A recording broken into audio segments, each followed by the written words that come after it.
Hello. The third and final section here on the unit on interest groups is the third point, the works thereof. So we've looked already at the nature of interest groups, the various types, and now we will look together at the works. So make sure you've read section 3 and follow along with your PowerPoint.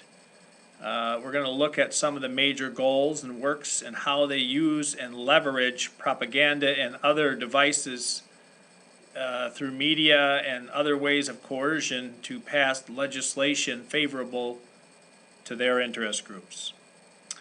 Remembering that many economic interest groups are trying to legislate a marketplace for themselves and to ensure economic and fiduciary gain. So what about influencing public opinion? You want people to think favorably of your group, that you're doing something good and noble and worthwhile.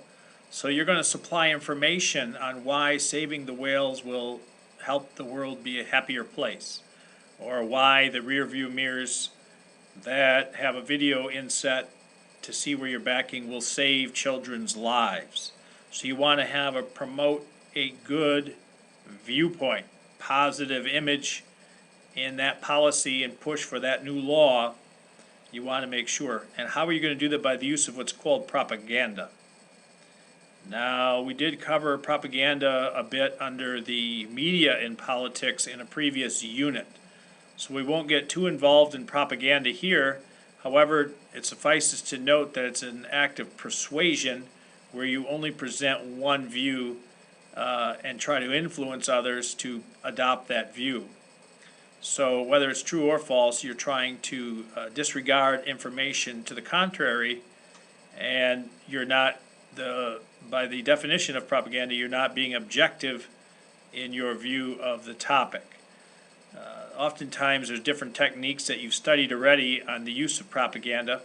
I'd like you to study this political cartoon for a minute and see if you can come up with some examples here of the use of propaganda and whether or not the cartoonists feels like the NRA, which is one of the more powerful, National Rifle Association, one of the more powerful interest groups in preserving gun ownership and fighting legislation that would end gun ownership in America.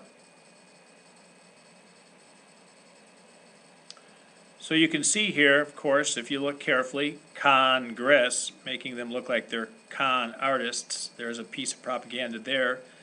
Also, look how the member of the NRA looks like a thug. He's got bandolier style ammo belts crisscrossing. He's got a gun that he's using to intimidate the congressmen into voting his way, and of course using his campaign money. The National Rifle Association has a lot of wealth to use in lobbying efforts to try to convince Congress to pass legislation to support them.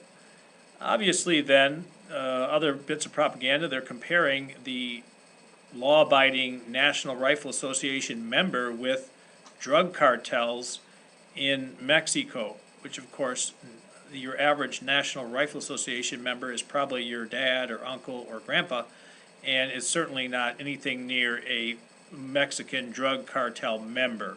So they're using definite biased propaganda techniques to make you feel a negative influence towards this particular interest group, as well as negatively towards Congress.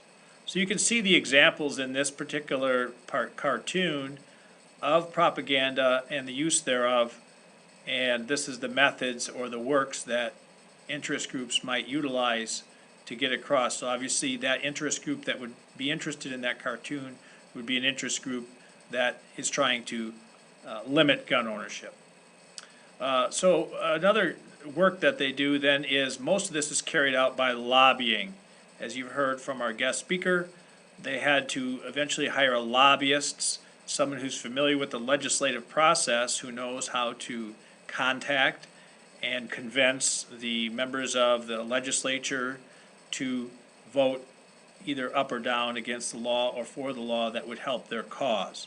So lobbyists then are very busy contacting and presenting and showing research and convincing legislatures through various means, some quite dubious, as you're gonna find in your research.